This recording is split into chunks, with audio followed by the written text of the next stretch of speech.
This is Jessie, and you're listening to the Curious Cabinet Podcast.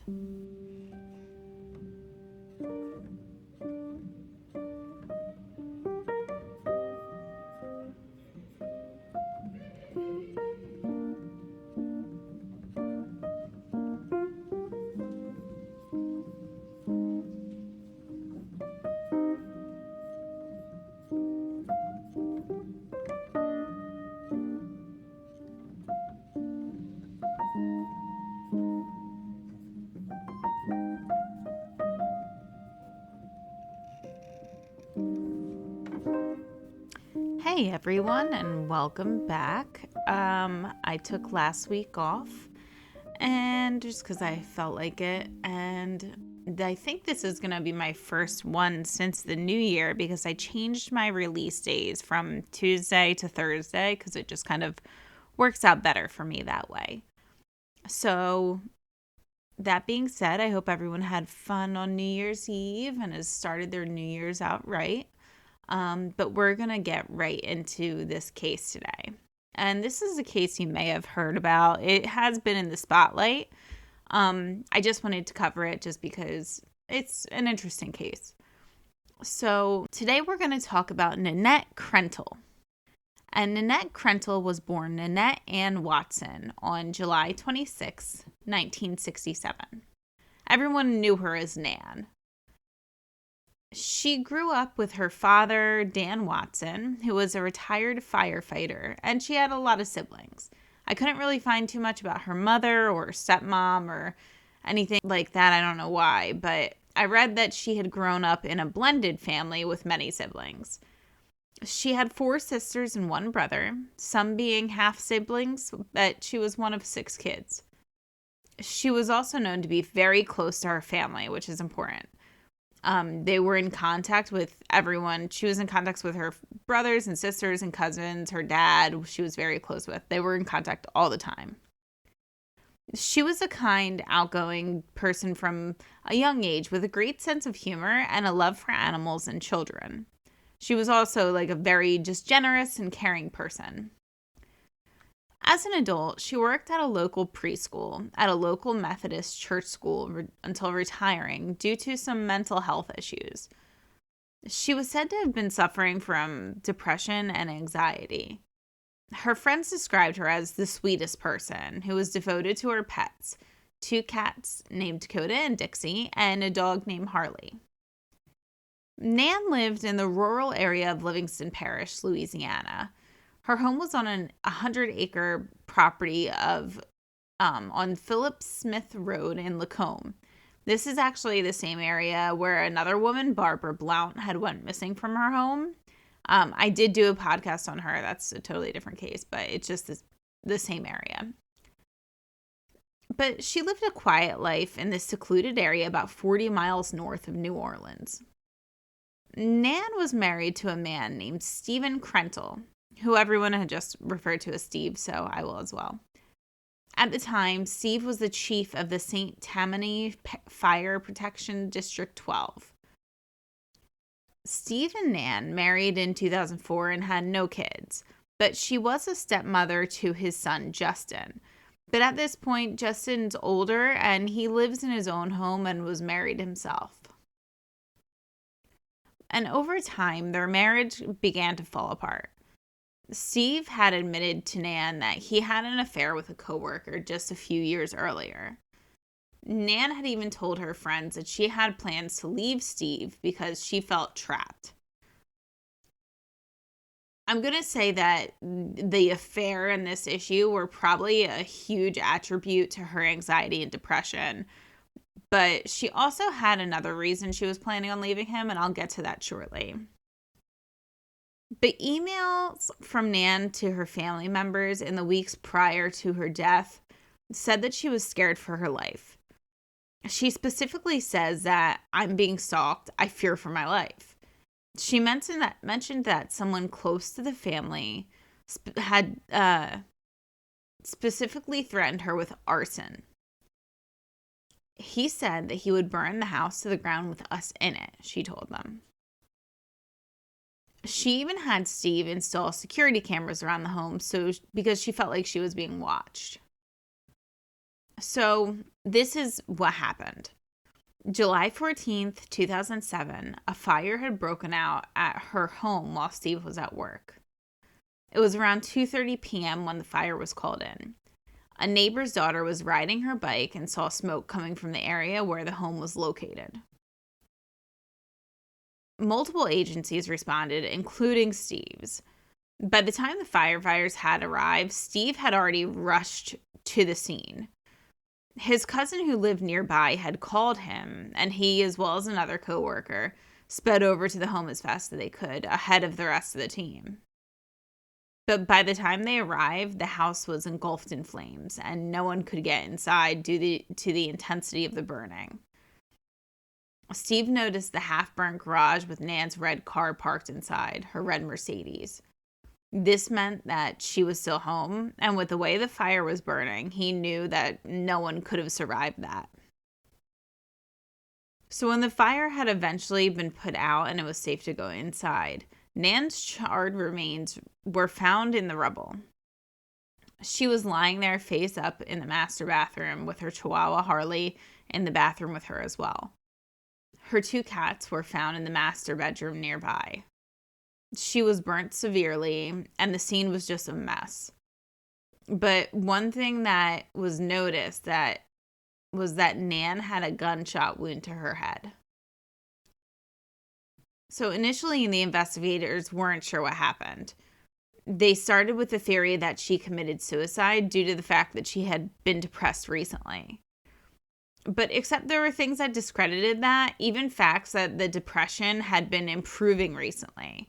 They had never even brought up the fact that this could be anything besides a suicide, so that's how they continued the investigation.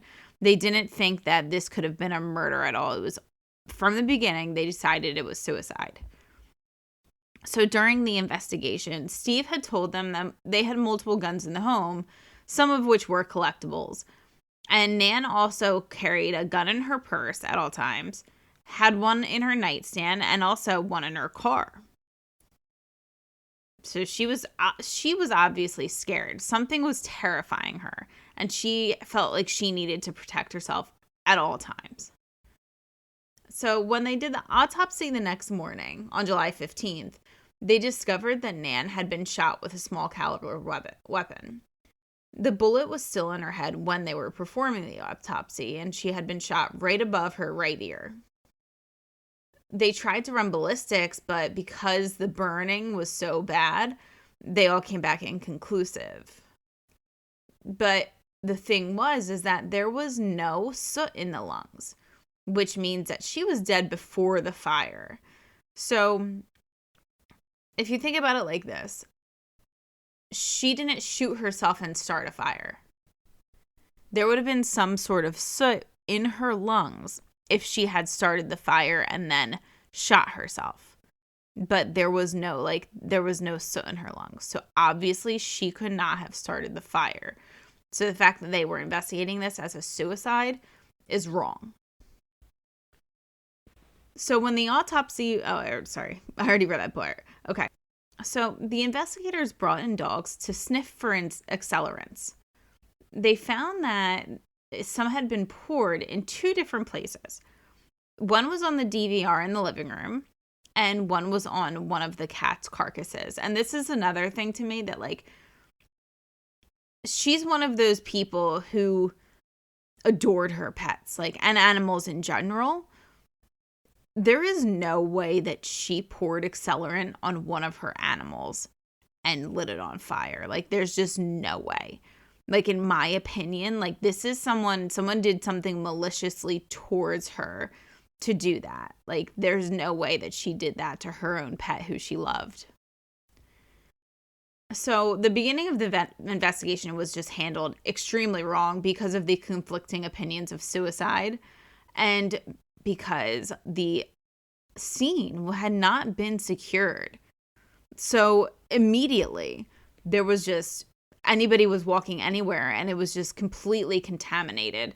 And I understand, like, the fire and everything, obviously it's contaminated by a fire, but, like, even if you're investigating a fire, don't you secure the scene so that you can figure out how it started? Isn't that like part of the investigation, which they didn't do? And they didn't secure it for days. Like, it wasn't just like an hour or a couple hours. It was days that they didn't secure the scene. I apologize if I sound a little funny. I think I'm getting a little bit of a cold, but my throat's a little scratchy today. But anyway, so since the beginning, Steve was questioned, and he did cooperate with the investigators. He even took a polygraph test to prove his innocence, which he did pass. And he did comment on the suicide theory and said that he didn't see any red flags that pointed to that because, and there also wasn't a note or like, which would have been destroyed in the fire. But it's just strange that they assumed it was suicide for a house fire. But even with all the information that was given, they still didn't rule the case a homicide. Like, it's just crazy. That's just so crazy to me. This case baffles me. That's why I wanted to cover this one. But anyway, so now I told you about how Nan was scared and that she and Steve had installed security cameras, right? So Nan had 9 security cameras installed around the outside of her home and 1 at the front gate of the house. And I'm not sure if it's 9 plus 1 or 9 altogether, but she had a lot of cameras recording around her house. Well, since the DVR was set on fire, and that was what recorded and saved all of the videos that, from the security cameras, all of the video was lost in the fire.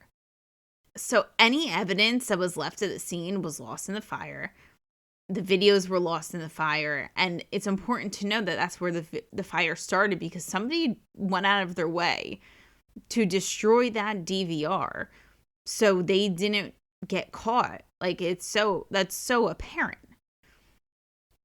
But the morning of the fire, there was video evidence at the McDonald's where Nan had drove in the morning.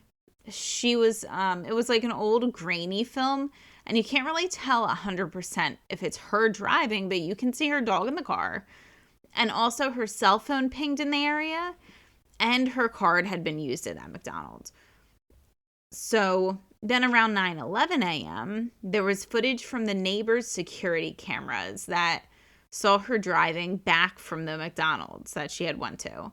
But again, it's hard to make out if it was really her in the vehicle. Now, from her phone records, investigators found that there were 2 calls made at 10:03 a.m. and 1:30 p.m.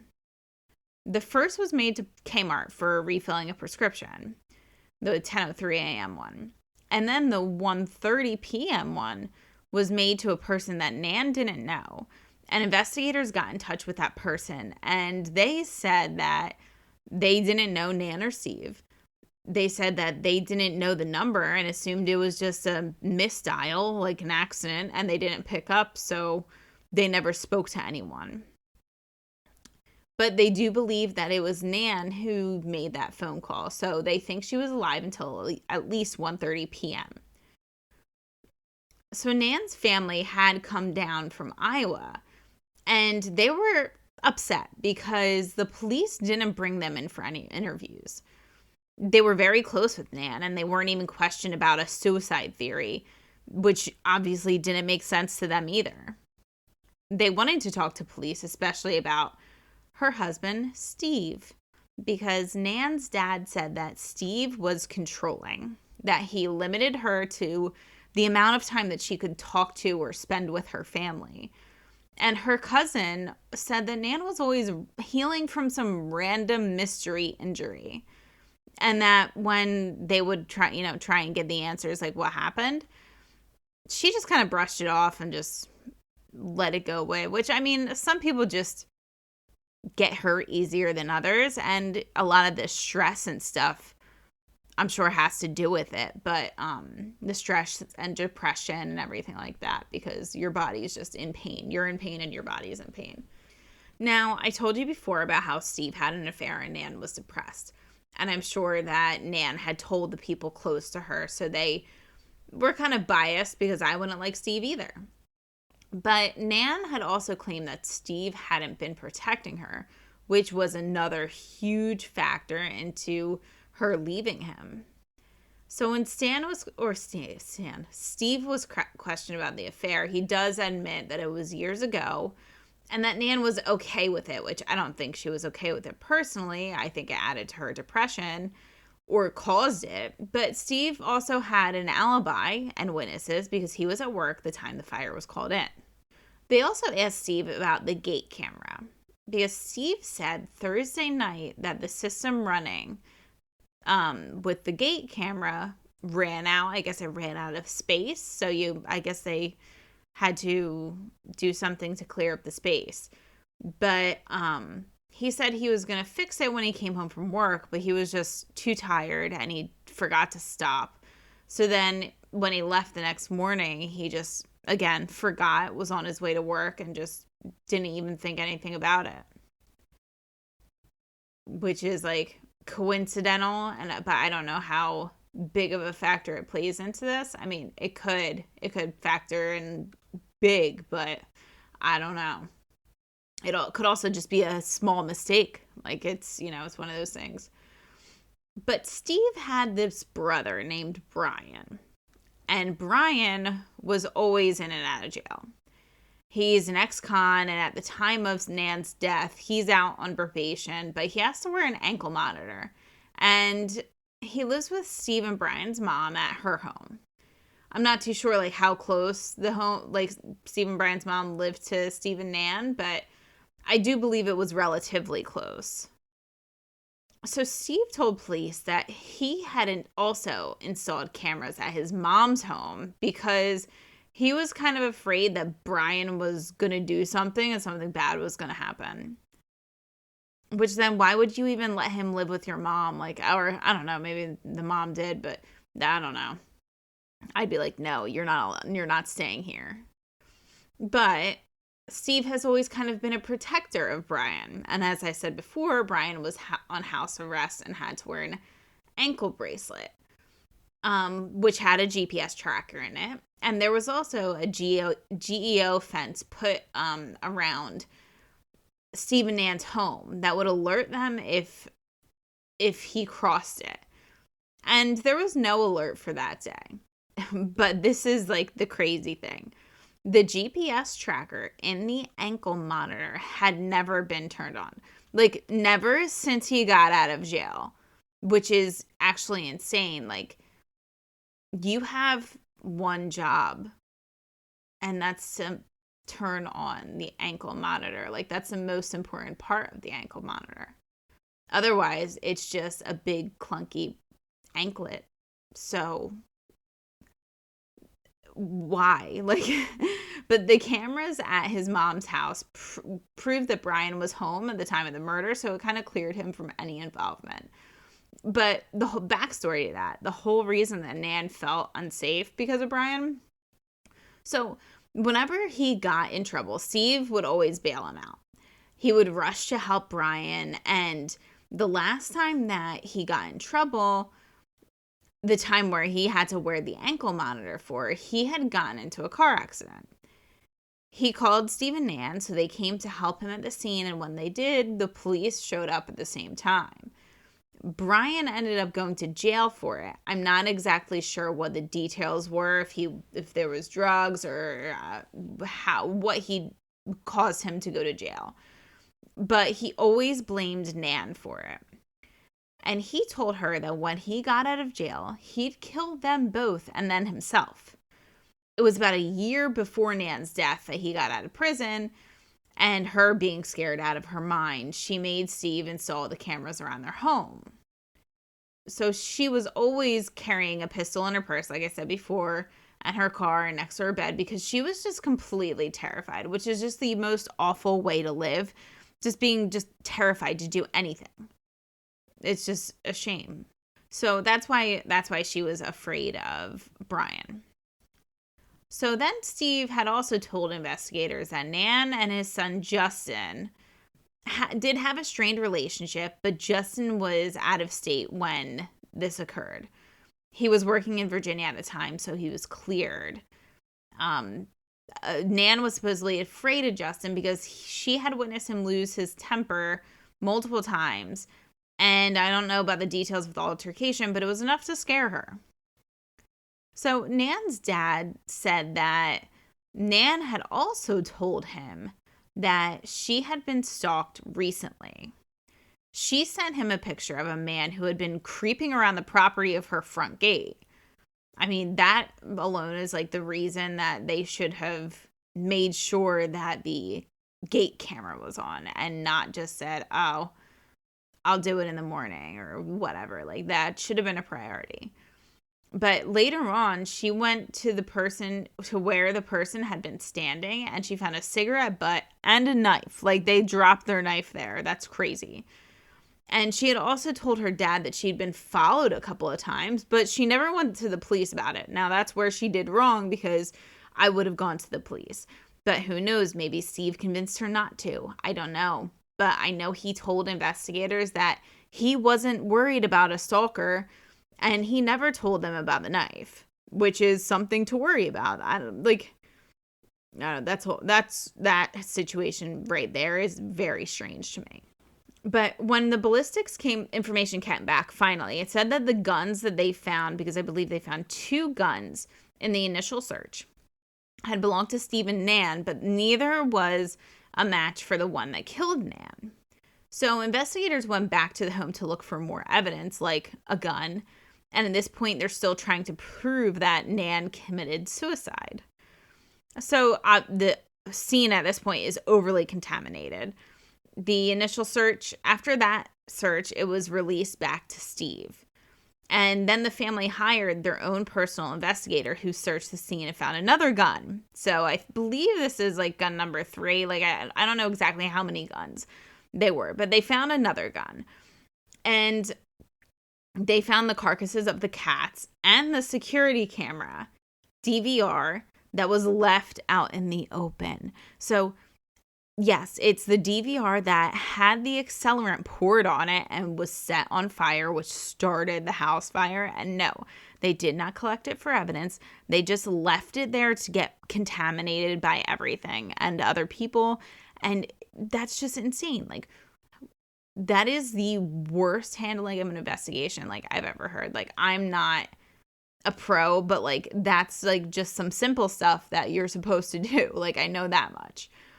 But so on Wednesday the 19th, they had re-secured the scene finally.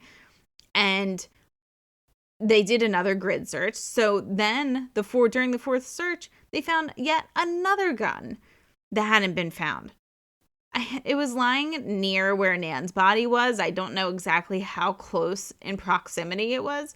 And this was the type of gun that used the same caliber of bullet that matched the caliber that killed Nan. So this is a potential murder weapon. So Nan's family sent the DVR off to the FBI for analysis, but no luck. They couldn't recover any of the footage. They get back the ballistics on the gun that they last found, and it was a gun that she had apparently carried in her purse. So they were just kind of waiting on the ballistics on the bullet. So at this time, there is nobody else to look at. Most of the evidence was destroyed in the fire, and there are no more leads. Nan's family is even more upset because they hear that they are just going to rule it a suicide. And why? They also never publicly confirmed that her gun was the weapon that she was killed with. They didn't even tell her family from the bat that she had been shot right away. They had to find out from a blog that they read over a week later, when the investigators knew that she was shot in the head, and that's how she died. Like, they never told her family. So clearly this makes it difficult for them to trust the investigators, obviously. On August 17th, her family did file a lawsuit to preserve her remains and have a private autopsy done. They even had 2 more autopsies done after that to confirm, and each person ruled the cause of death as a homicide. But the sheriff's office held a press conference on September 14th and told everyone that they just don't agree with the coroner's findings, and that There's still pending lab results that haven't come back yet, and they can't make an official determination. But there was never any more information about the tests or the results that they may have gotten, which apparently I'm going to say that they didn't. Like, I'm just guessing, but I'm going to say that that's a lie. But Steve was publicly cleared, and then 2 months after the investigation, they started a new investigation that had nothing to do with Nan. This was a civil service board investigation, and because there was a huge amount of complaints against him. So one was the coworker accusing Steve of having an affair with a woman under him in the chain of command. Another was stealing air conditioning units, and another is damaging property belonging to the fire district, and public intimidation. So the affair that they were talking about was 2 years before, and he says that he wasn't the fire chief when it happened, and there was no power of control over this woman. Like, he wasn't using his status to have control over her. And they believe that this was the same affair that Nan had known about. But this investigation took 6 months, and he was removed as fire chief, but was still allowed to work in some administrative position. I'm not exactly sure what he did after that. But this is when the case kind of goes cold, or so the family thought, and then something strange happens. Nan's family started to get emails from some random account giving them tips on questions like to ask the investigators, like what is or isn't being done, why were certain things done early on, and so on and so forth. They thought maybe it was someone like from the community just trying to help them out, and because they feel bad for them and they want them to find out what happened to her. And everybody loved Nan, so everybody wants to find out what happened. But then it started to kind of turn into how, like, different things that seemed to be very close within the investigation. So the emailer told the family that a consultant was brought in to help with the case. And this was at a time that they thought everything was kind of standing still, so they didn't even know anything was going on in the case. So they went back to the investigators to find out what was going on. And the investigators started to look at the emails, and they got a search warrant to discover that the sender was a man named Jerry Rogers, who was a federal agent, and he worked with the sheriff's office at one point and knew the people on the case. And apparently he had been paying extra attention to this case. He had a lot of conspiracy theories about it, which I don't think are conspiracy theories, but a lot of and then he had a lot of insults towards the department and the way that they were handling it. Jerry's former partner was kind of leaking the info to him, so he ended up getting fired. And then Jerry was arrested and charged because the department was obviously very unhappy with the insults, and you can't kind of be taking information during an active investigation and telling people. But Jerry turned around and sued the department, saying that the arrest was unjust and he was exercising freedom of speech. Pretty much like he didn't leak any crucial info. He was just kind of trying to help them and guide them in the right direction to figure more stuff out. But the judge agreed, and they settled, I guess, I don't know like how they settled, but they just settled the case. But Nan's family had a theory, and they believe that maybe Nan had died the night before because, number one, in 2018, they watched the McDonald's drive-thru footage. Remember I said it was like super grainy and you couldn't really tell who it was. So, I mean, somebody could have either thrown on a wig or just had the dog and they could have thrown on a wig and made it look like they were Nan. And nobody would have noticed at a drive-thru. Like, nobody pays that much attention. Or they could have just had the card and used the card and had her phone with her dog in her car. Like, they could have just set the whole thing up. But all social media activity stopped the night before around 10:30 p.m. So I'm assuming that that's unusual for Nan. We all know somebody who's always on social media all the time, sharing stuff and posting stuff and everything like that.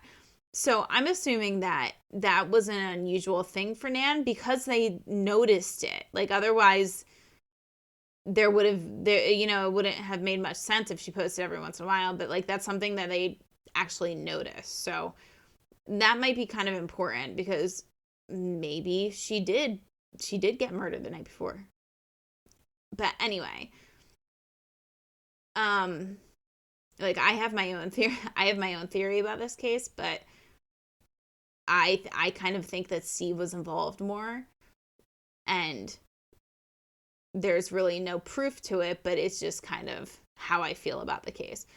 But in October of 2020, the St. Tammany Parish DA's office filed a subpoena against the sheriff's office for all of their files on Nan's death, which is kind of strange when the DA takes over the case.